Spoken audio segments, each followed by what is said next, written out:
Mahallada bo'layotgan shovqinga e'tibor bermaysizlar, chunki halisa kelgan ekan. Biz hozir Yangi Hayotda 7 qavatli uyini yoniga kelganmiz. Bu yoqda 4-qavatda 2 xonali uyimiz sotuvga chiqibdi. Ostdan ostgacha 66 kvadrat metrdan iborat 22-maktabda yonida joylashgan. Umid stadioni yaqin joyda joylashgan. Orqamda bo'lsa, bolalar o'yingohi mavjud. Domimiz juda ham fayzli mahallada joylashgan. Bemalol mashina qo'yish uchun ham parkovkalari yetarli darajada. Uyimiz barcha mebel, texnika jihozlari bilan birga sotuvga chiqibdi. Videoni oxirigacha ko'ringlar.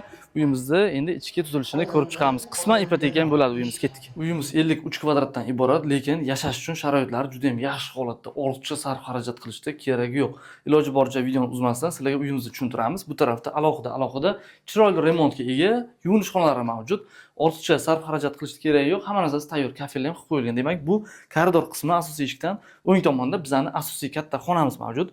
Xonamizni ko'rishlaringiz mumkin. Bu yoqda demak 42likmikan, 43likmikan televizor o'rnatib qo'yilgan, konditsionerlari bor, pardalar ilingan, O'zbekistonda yetakchi bo'lgan sak gilamlari to'shab qo'yilgan ekan. Alohida e'tibor berasizlar.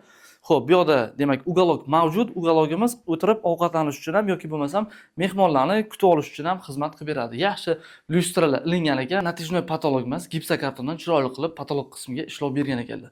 Xo'p, asosiy eshikdan koridor bo'ylab to'g'ri kelganimizda bu tarafimizda bizani oshxonamiz bor. Oshxonamizda o'tirib ovqatlanishga ugaloglari tayyor holatda. Bu yoqda mebel texnikalar mavjud. Demak, ko'rishlaringiz mumkin. Stiralniy mashinka, mikrovolnovka, bu yoqda xolodilnik, chang yutgich, hammasi uyda o'zida qoladi. Bu sizlarga juda ham yoqimli bonus bo'ladi deb o'ylayman. Xo'p, bu tarafda o'zini tashqariga qaragan oynasi ham bor ekan. Bemalol ovqat pishirganda ortiqcha keraksiz hidlarni chiqarib tashlash uchun xizmat qiladi. Bu yoqda bo'lsa, demak, bizning duxkontrolli kotelimiz o'rnatilgan. Oshxona bo'ylab kelganimizda bu tarafimizda bizning yotoqxonamiz bor. Yotoqxonamizda ham o'zini kerakli mebellari o'rnatib qo'yilgan. Tashqari tarafga qaragan o'zini oynasi ham bor ekan. Bu yoqda bo'lsa asosiy xonani bilan biriktirib turadigan o'zini romlari ham o'rnatib qo'yilgan. Uyimizda remontini ko'ryapsizlar, juda ham yaxshi holatda, ortiqcha qilinadigan xarajatli ishlari yo'q, faqatgina shu o'zlaringizni shaxsiy narsalaringizni olib kelsalaringiz bo'ldi. U yoqdan chang yutgich, mikrovolnovka, xolodilnik sotib olishim kerak degan o'y fikrlar sizlarni qiynamaydi, chunki hamma narsasi tayyor.